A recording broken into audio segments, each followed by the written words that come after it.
welcome to the Arcus Help channel. In today's video, we'll be taking a look at the Snapshots functionality.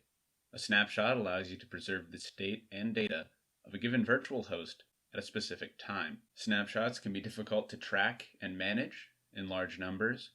They consume an awful lot of disk space, and they are not protected in the case of hardware failure. But if you are aware of the risks and would like to continue, you'll first need to enable snapshots.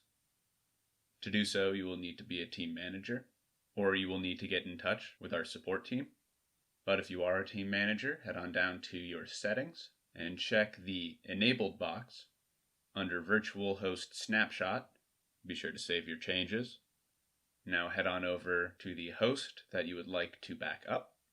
Select snapshot from the host options page, and it may take some time, but once it's done, you will see a restore prompt next to the snapshot button. And clicking this will restore your virtual host to its last snapshot. If you have any questions or if you would like to learn more, feel free to check out the links in the description, which will take you to our support page, our help site, and our YouTube channel. In the meantime, I hope you found this video helpful, and thank you for using Arcus.